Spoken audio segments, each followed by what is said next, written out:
Председателке, министре, почитувани колешки и колеги, почитувана јавност. Некако сме при крај со утврдување на политичка одговорност, дали ќе утврдиме или не.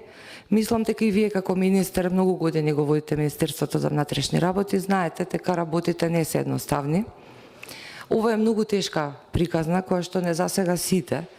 И лично сум убедена дека не се случува само на една клиника, туку на овој канцер е расширен веројатно на целиот здравствен систем и има долги, како да кажам, корења, кои можеби како последна видлива инстанца од сантата лед ја покажуваат состојбата или со раководните лица во одреден период или актуелни на клиниката за онкологија, но мислам дека позадинските работи во однос на корупцијата и криминалните дејанија има сосема друга позадина и таа е во онаа сфера која што многу тешко е допирлива и за нас пратениците, но и за македонските граѓани. Вие како Министерство за внатрешни работи имате одделенија и механизми за да можете да ги проверите одредени сомненија во јавноста и да утврдувате дали постои можност и дали веројатно во тако релација веќе е малку отидена работата, бидејќи во предистражнава постапка нешто се крчка.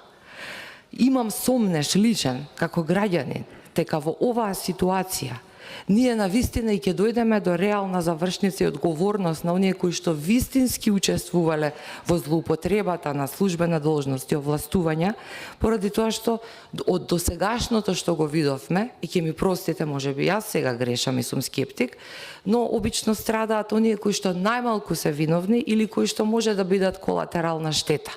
И сакам овде да упатам апел до сите, овој пат да се направи навистина еден преседан и да се оди онаму каде што треба да се оди, а тука вие сте многу битна карика.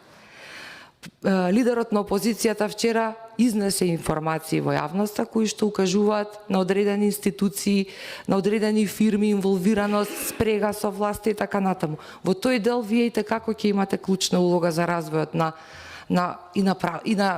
крајот добивањето на правдата за сите овие пациенти, но и за сите нас кои што сме, не дај Боже, потенцијални пациенти. Од таа причина, само со многу краток одговор, лично ме интересира. Дали постои веднаш акција, дали се проверуваат овие наоди и дали можеби наскоро ќе добиеме некоја информација од Министерството во врска со тоа што го прашавме вчера. Ви благодарам.